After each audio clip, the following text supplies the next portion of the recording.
میرے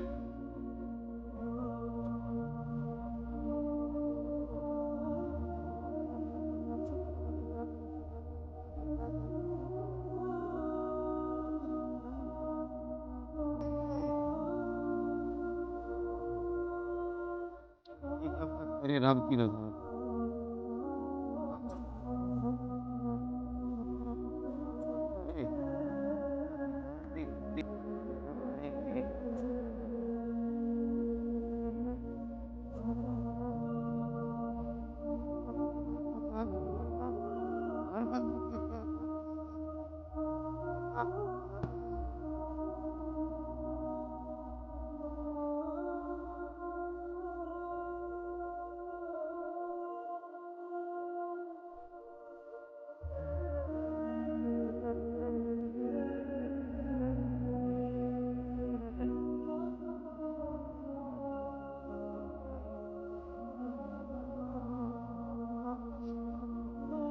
حضرت مریم رضی اللہ تعالی عنہا پاک باز تھیں، مسجد میں رہی تھیں، پر مالک کی حکمت کے تقاضے بڑے عجیب ہے نا۔ پھر جناب مریم کو اللہ تعالیٰ نے بغیر شوہر کے اولاد عطا کر دی۔ یہ بات ہی ایسی تھی، وہ کسی نے کہا تھا کہ مخلوق تو فنکار ہے اس درجہ کے پل بھر میں سنگے در کعبہ سے بھی اصنام تراشے، تم کون ہو کیا چیز ہے داغے کبابی، لوگوں نے تو مریم پہ بھی الزام تراشے۔ تو لوگوں نے کہا کدھر سے لے آئی بچہ، تیرا باپ تو ایسا نہیں تھا، کہاں سے لے آئی؟ اللہ کرے میں آپ کو سمجھا سکوں، ذرا اپنے آپ کو وہاں کھڑا کریں کہ ایک پاک باز عورت، پاک باپ کی بیٹی، طیب ماں کی بیٹی، اور اللہ کے گھر میں پرورش پانے والی خاتون، ایک وہ وقت اور ایک یہ وقت کہ اس عورت کو کٹہرے میں کھڑا کر کے پوچھا جا رہا ہے کہ معاذ اللہ تیری گود میں بچہ جائز نہیں ہے، کہاں سے لائی ہے؟ اب خود سے صفائیاں بندہ کتنی کو دے، کتنی کو وضاحتیں کرے۔ اور میں نے تو اپنی زندگی میں دیکھا ہے زیادہ وضاحت دینے والے کو بھی لوگ جھوٹا سمجھنے لگ جاتے ہیں، زیادہ وضاحت دینے پر بھی لوگ کمزوری کا اظہار سمجھتے ہیں کہ کمزور پڑ گیا۔ آپ صلح کی کوشش کرتے ہیں، سامنے والا بزدل سمجھ لیتا ہے، زیادہ وضاحتیں بھی کمزور کر دیتی ہیں۔ اب حضرت مریم کو کٹہرے میں کھڑا کر کے کہا بچہ کس کا ہے؟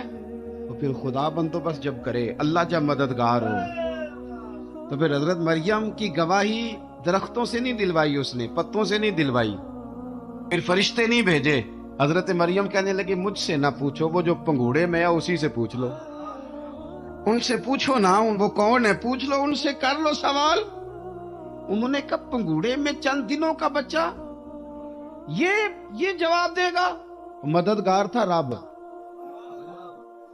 ان کی برات کا اعلان کرنا تھا مالک نے، اور جب مالک اعلان کر دے، جب مالک تیری صفائی دینا چاہے، جب مالک تجھے دنیا کے سامنے نکھارنا چاہے، تو پنگوڑے میں لیٹے حضرت عیسیٰ بول کے کہنے لگے انی عبد اللہ آتانی الکتاب، فرمایا میں اللہ کا بندہ ہوں، رب نے مجھے کتاب عطا کر کے نبی بنا کے دنیا میں بھیجا ہے، میں اللہ کا بندہ ہوں، کتاب لے کے آیا ہوں، نبی بن کے آیا۔ پھر پنگوڑے سے اعلان ہو گیا، پھر بچہ بول پڑا۔ اور یہ ایک دفعہ نہیں بات ہوئی، یہ بنی اسرائیل میں ایک جریج نام کے شخص بھی تھے جو نماز پڑھ رہے تھے، بعض نے لکھا ہے نفل نماز تھی، اماں نے پکارا تو آئے نہیں، تو ماں کے منہ سے نکل گیا تو اتنی دیر تک مرے گا نہیں جب تک کسی بے حیا عورت کا منہ نہ دیکھ لے۔ تو وہ عبادت گزار تھے، لیکن لوگوں نے ان کی عبادت، ریاضت، پرہیزگاری کو نہیں دیکھا، بس ایک عورت کو بھیج کے الزام لگوا دیا۔ وہ عورت آیا جایا کرتی تھی، اب آ جاتی ہیں عورتیں، مسئلہ پوچھنے کی نیت سے بھی آ جاتی ہیں۔ ماحول میں کچھ جگہ ایسی بھی ہیں جہاں عورتیں دم کرانے کے بہانے آ جاتی ہیں۔ وہ خاتون آتی جاتی تھی اس خانقاہ پہ، آستانے پہ، یہ بخاری میں موجود ہے، پھر اس نے کہا میری گود میں جو بچہ ہے یہ انہی کا ہے۔ مجھے پتہ ہے کیسے بندہ وضاحت دے، حالات خراب ہو گئے، لوگ کٹیا جلانے لگے، ماحول اور طرح کا بن گیا۔ میرے نبی پاک علیہ الصلوۃ والسلام فرماتے ہیں پھر اس رب کے بندے نے کہا مالک تو کریم ہے، تیری مشیت کا تقاضا آیا جو میری ماں نے جملے بولے تھے، پر اب میں وضاحت دینے کے قابل نہیں رہا، اب تو ہی کرم کرے گا تو دروازہ کھلے گا، تو وہ چند دنوں کا بچہ پنگوڑے میں بول کے کہنے لگا میں اس درویش کا نہیں، میں تو فلانے چرواہے کا بچہ ہوں، وہ جو بکریاں چراتا ہے۔ رب کی مدد کو پکاریں، اپنے ساتھ اپنے مالک کی مدد کو شامل کریں، تھوڑے رزق پر بھی گزارا اچھا ہونے لگ جائے گا۔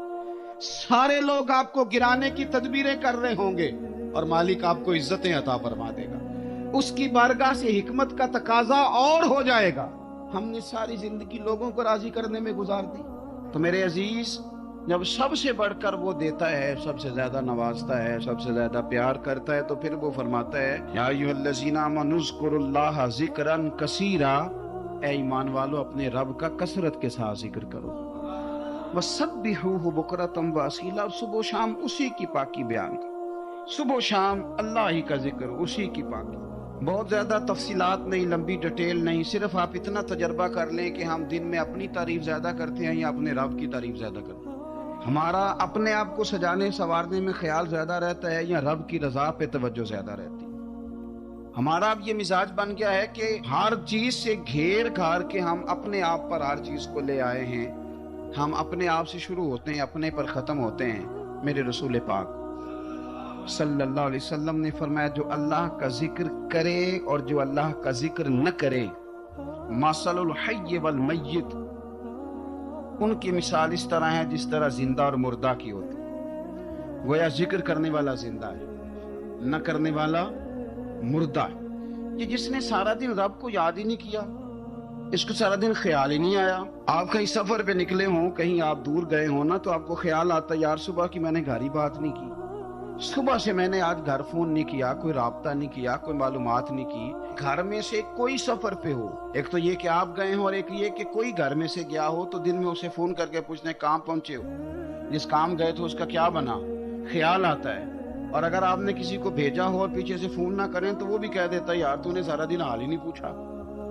یعنی بندوں کے ساتھ بندوں کا رشتہ ہو تو دن میں یاد نہ کریں تو شکوہ آتا ہے، تو مجھے بتاؤ سارا دن ہی گزر جائے ایک تسبیح بھی نہ پڑھی جائے، یعنی سارا دن بیت جائے اور انسان ایک تسبیح سبحان اللہ کی نہ پڑھ سکے، باقی اسے ساری کہانیاں آتی ہوں، باقی اسے سارا پتہ ہو، لیکن سارا دن بیت گیا، 24 گھنٹے گزر گئے اور اس کو اتنی توفیق نہیں ہوئی کہ 100 دفعہ مدینے والے رسول پہ درود و سلام ہی پڑھ لیتا، سارا دن ہی گزر گیا، اس نے سوچا ہی نہیں۔ تو ہم نے یہ کیا ہے کہ ہمارا جو خاص ذکر کرنے کا مزاج اور ماحول اور شوق ہونا چاہیے تھا، وہ شوق ہمارا برقرار نہیں رہا، وہ ذوق نہیں ہمارا رہا۔ یعنی فارغ بیٹھے لوگ ہیں، بڑی دیر فارغ بیٹھے ہیں، کہتے ہیں جی میں صبح سے فارغ ہوں، بور ہو رہا تھا، کوئی سپارہ پڑھ لینا تھا، کچھ تھوڑا سا نا مہربانی کر لینی تھی، کچھ آپ نے ایک تسبیح استغفار کی پڑھ لینی تھی۔ کس طرح آپ بور ہو گئے؟ آپ نے سارا دن اللہ کو یاد ہی نہیں کیا، توجہ ہی نہیں فرمائی۔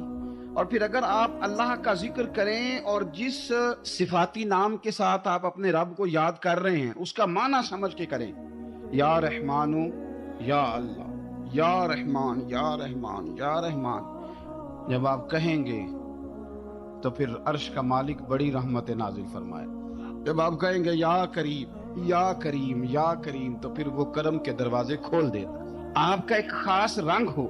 میرے نبی پاک صلی اللہ تعالی علیہ وسلم نے ارشاد فرمایا کہ تم نہ دنیا میں رہ کے مجھ پہ درود و سلام پڑھو، فرمایا قیامت میں جب تمہارا دشوار گزار گھاٹیوں سے گزر ہوگا نا، یہاں تم بیٹھو گے سوگ کے ساتھ درود پڑھو گے، لیکن فرمایا قیامت والے دن جب تمہیں دشوار گزار اور سخت راستوں سے گزرنا پڑے گا نا، تو دنیا میں سکھ کے ساتھ پڑا ہوا درود و سلام وہاں تمہارے لیے نور بن جائے گا، اور تمہیں رستہ دکھائے گا تمہارا درود و سلام، تمہیں ذوق دلائے گا۔ اور میں نے ایسے لوگ بھی دیکھے دین کے لیے وقت گزارا، لیکن جب بڑھاپے میں دانت کام نہ کرتے تھے تو وقت کے مفتیوں کو بھی مسجدوں کی کمیٹیوں نے کہہ دیا اب آپ کی سمجھ نہیں آتی، ہم نے خطیب کو یور رکھنا ہے، نہ دیکھو دنیا کی طرف، دنیا رلا دیتی ہے، نہ راضی کرو بندوں کو، بندے تھکا دیتے، نہ پیچھے بھاگو ہر وقت دنیا داروں کے، یہ انسان کو کمزور کر دیتے ہیں۔ وہ تو کریم ہی بڑا ہے، 2 آنسو زمین پر بعد میں گرتے ہیں، بندے کے گناہ سارے پہلے معاف فرما دیتا ہے۔ اللہ کی مدد کا حصول اپنے مالک کی مدد کی طرف بڑھنا. آپ کو بدر کی جنگ بھی یہی درس دے گی، آپ کو احد کا میدان بھی یہی سبق دے گا، فتح مکہ بھی یہی سبق دے گا. میرے دوستو، جب رب مدد فرمائے، جب اللہ مددگار بنے.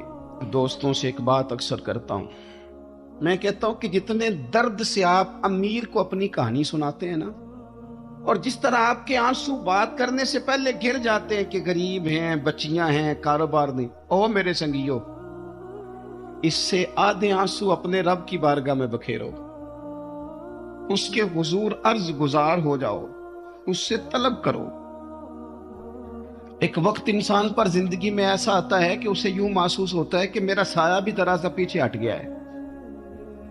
اسے یوں لگتا ہے کہ میں کسی سہارے پہ ہاتھ ڈالتا ہوں تو وہ بھاگ جاتا ہے مجھ سے. لیکن مالک کی بارگاہ ایسی عظیم بارگاہ ہے، رب رسول کے آستانے اتنے بڑے ہیں کہ آپ جب وہاں کشکول طلب دراز کرتے ہیں تو جھولی پھیلانے میں دیر لگتی ہے، ان کو بھرنے میں تو کوئی دیر نہیں لگتی. ہم نے اپنا سوچ کا قبلہ ہی دنیا کو بنا لیا. یہ جو اللہ والوں کی مدد ہے یہ تو ہے اللہ ہی کی مدد ہے.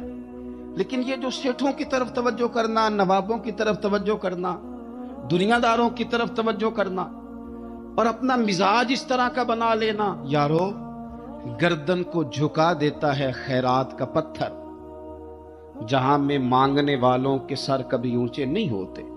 اور اقبال کہتے ہیں غیرت ہے بڑی چیز جہان تگ و دو میں، پہناتی ہے یہ فقر کو تاج سردارا. میں عرض کروں گا کہ اپنی آپ جب توجہ کا قبلہ اللہ رسول کو بنائیں گے تو رب فرماتے ہیں وَيَرْزُقْهُ مِنْ حَيْثُ لَا يَحْتَسِبُ، میں نہ تجھے وہاں سے رزق دوں گا جہاں سے کبھی تیرا گمان بھی نہیں گیا ہوگا کہ یہاں سے بھی مل سکتا ہے، تو نے سوچا بھی نہیں ہوگا. بخاری شریف میں حدیث ہے، حضرت جابر ابن عبداللہ فرماتے ہیں نبی پاک صلی اللہ علیہ وسلم نے 300 لوگوں کا ایک لشکر روانہ کیا کسی مہم کے لیے، کسی جہاد کے لیے. حضرت ابو عبیدہ بن جراح رضی اللہ تعالیٰ عنہ امیر لشکر تھے. فرماتے ہیں غربت اتنی زیادہ تھی، بھوک اتنی زیادہ تھی کہ ایک ایک کھجور دن میں ایک وقت کھانے کو ملتی تھی، اور کچھ دن ایسے آئے کہ اب کھجور بھی نہیں مل رہی. فرماتے ہیں اتنی زیادہ بھوک لگی مجاہدین کو، 300 بندہ پتے کھا کے گزارا ہونے لگے. یہ بخاری میں موجود ہے. آپ فرماتے ہیں کہ دریا کے کنارے ہمارا پڑاؤ تھا، ٹھہراؤ تھا. جب بھوک سے نڈھال ہو گئے نا، وَيَرْزُقْهُ مِنْ حَيْثُ لَا يَحْتَسِبُ، اللہ وہاں سے روزی دیتا ہے، گمان بھی نہیں ہوتا. فرماتے ہیں ایک مچھلی اللہ تعالیٰ نے دریا کے کنارے بھیجی. فرماتے ہیں وہ تھی تو مچھلی پر پہاڑ جتنی تھی. بخاری میں لفظ ہیں، حضرت جابر ابن عبداللہ رضی اللہ تعالیٰ عنہ فرماتے ہیں 300 آدمی 18 دن تک اس مچھلی کو کھاتے رہے، مچھلی ختم ہی نہیں ہوئی. مچھلیاں نہیں، مچھلی. کہتے ہیں 18 دن 300 بندہ کھاتا رہا، مچھلی ختم ہی نہیں ہوئی. اور فرماتے ہیں کہ اس کی ہڈی نکال کے، کانٹا کہیں گے آپ اپنی زبان میں، کہتے ہیں وہ نکال کے تو اس کو کھڑا کیا جب، تو اونٹ کجاوے سمیت اس کے بیچ سے گزر جاتا تھا. 2 اس کے کانٹے جوڑے. فرماتے ہیں وہ اس کا گوشت ہم کھاتے تھے اور اس کی چربی بطور تیل کے ہم جسموں پہ ملتے تھے، بیماروں کو اس سے سکون آتا تھا، تندرستی، شفا ہوتی تھی. فرماتے ہیں ہم کھایا بھی ہم نے، اور کچھ لے کے ہم مدینے بھی گئے، اور قربان جائیں نبی پاک نے بھی اس میں سے کھایا. ہم نے عرض کی حضور یہ معمہ کیا ہے، یہ ماجرا کیا ہے؟ تو محبوب نے فرمایا تمہارے پاس غذا نہیں تھی، رب نے تمہارے لیے بندوبست کیا ہے، اللہ نے تمہیں دیا ہے. مکان شروع کر لیا ایک صاحب نے، وہ مکان بنانے لگے. آپ وہ حساب لگا رہے ہیں، کہتے ہیں میرے پاس اتنے پیسے ہیں، اتنے میں نے فلانے دوست سے کہنا ہے اس نے دے دینے، اتنے فلانے رشتہ دار سے کہنا ہے اس نے دے دینے، اتنے فلانے سے کہنا ہے اس نے دے دینے. یہ ساری کاپی بنا کے مکان شروع کر لیا. جو روز کہتا تھا کوئی حکم ہو جاتے 10 سب سے پہلے اس کو کہا میاں پیسے چاہیے دین. وہ کہندا ہو کل ہی منڈا ٹوریا کدے تو پرسوں 10 داتے لب جانے سن. میں آپ کو اپنے تجربے کی بات بتا رہا ہوں. جن لوگوں کا خیال ہوتا ہے کہ آپ سٹارٹ کریں فلانا کام، ہم آپ کے ساتھ ہیں، اللہ کا ہی کوئی نظام ہے، وہ بالکل بھی نہیں ساتھ ہوتے. لیکن ایسا نہیں ہے کہ کوئی ساتھ نہیں ہوتا. اللہ تعالیٰ بڑے اسباب پیدا کرتا ہے، وہاں سے دیتا ہے جہاں سے گمان بھی ہمارا یہ ذہن بن جاتا ہے، ہم ساری اپنے حساب سے چلتے ہیں، اتنے رشتہ داروں سے، اتنے کون آپ کے ساتھ چلے گا، سوال ہی نہیں پیدا ہوتا۔ یہ سارے کام چھوڑ کے سب سے پہلے 2 رکعتیں پڑھو، اپنے رب کی بارگاہ میں، رسول کائنات کی بارگاہ میں گزارشات اور استغاثے پیش کرو، وہاں سے خیر طلب کرو۔ دنیا دار کیا دیں گے، کیا دے سکتے ہیں، کیا حیثیت ہوتی ہے کسی؟ اللہ کہتا ہے وہاں سے دوں گا۔ تو جو اللہ مال دے وہ لینا چاہیے کہ رشتہ داروں کا مال دیکھنا چاہیے؟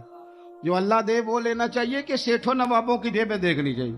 جو اللہ دے وہ قبول کرنا چاہیے یا دیکھنا چاہیے کون سا آدمی کہاں پہنچ گیا؟ چھوڑو، اپنی مٹی پہ چلنے کا سلیقہ سیکھو۔ کسی کے سنگ مرمر پہ چلو گے تو پھسل جاؤ گے، پھسل جا۔ اس پر ایک اور بات عرض کر دوں، صحیح بخاری سے، مسلم سے ایک اور بات، کچھ چیزیں ایسی ہیں مدد ملتی ہے،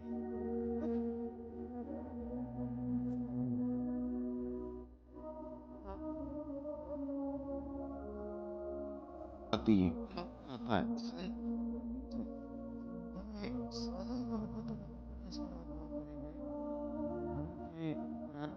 کہ نبی پاک علیہ السلام نے فرمایا ایک شخص نے بادلوں کے اندر سے آواز سنی کہ فلاں آدمی کا کھیت اور باغ یہ ہے، وہاں برسو کھیت سے رہو۔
آج تاریخ اور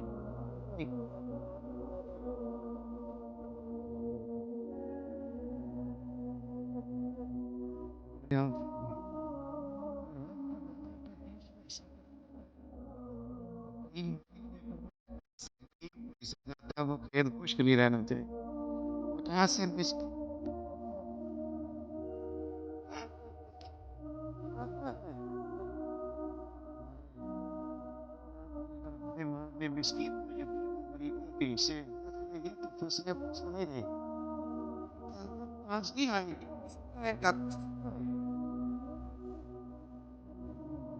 مدد اللہ سے چاہے، اپنی توجہات کا مرکز رب رسول کی ذات کو بنائے، پھر آپ محسوس کریں گے کہ بڑی جلدی اللہ تعالیٰ کی مدد آنے لگی ہے۔ کبھی آپ صرف کہہ دیں نا میرا رب میرے ساتھ ہے، اس لفظ میں اتنی طاقت ہے کہ دشمن ویسے زیر ہو جاتا ہے۔ زندگی میں کسی سے بھی لڑائی ہو تو اچھی طرح سوچ لیں کہ اللہ اس طرف ہے یا اس طرف ہے۔ اگر آپ زیادتی پہ ہیں تو پھر رب مظلوم کی جانب ہے۔ اگر اللہ کی مدد آپ کے ساتھ ہے تو دنیا کی کوئی طاقت آپ کو گرا نہیں سکتی، اور اگر آپ مظلوم کے مقابلے میں ظالم بن کے آپ کھڑے ہو گئے ہیں اور آپ نے رویہ وہ اختیار کیا ہے کہ جس میں مدد نہیں آئے گی، تو پھر یاد رکھ لیں کہ آپ کوئی بھی ہیں، کہاں بھی ہیں، آپ کمزور ہیں۔ طاقتور تھے ابتدائے اسلام میں، ظاہری طاقت تھی کفار مکہ کے پاس، وہ ڈنڈوں سے مارتے تھے غریبوں کو، ان کے ہاتھوں میں ڈنڈے تھے، پر خدائی طاقت ان مظلوموں کے ساتھ تھی۔ صاحب زرقانی نے لکھا ہے، حضرت زنیرہ رضی اللہ تعالیٰ عنہ ایک لونڈی ہیں، غریب ہیں، ماڑے دا کی کام محمد نس جانا یا رونا، غریب سادی بی بی اور لونڈی کنیزہ، ایک مشرک کی کنیزہ تھی، انہوں نے کلمہ پڑھ لیا، وہ ڈنڈوں سے مارتا، دروں سے مارتا، تکلیف دیتا۔ حضرت زنیرہ رضی اللہ تعالیٰ عنہ کو اتنا مارا، اتنا مارا۔ اب آپ ایک اور پہلو پر بھی غور کریں، مار بھی پڑ رہی ہے پر خدا ادھر ہی ہے، اللہ کی مدد ادھر ہی ہے۔ رب کہتا ویڈیو ہے دیکھنے کا شکریہ۔ اگر آپ چینل پر نئے ہیں تو سبسکرائب کر لیں اور ساتھ ہی ساتھ بیل آئیکن پر بھی کلک کر دیں تاکہ یوٹیوب ہماری ہر ویڈیو کا نوٹیفیکیشن سب سے پہلے آپ کو بھیج دے۔ جزاک اللہ۔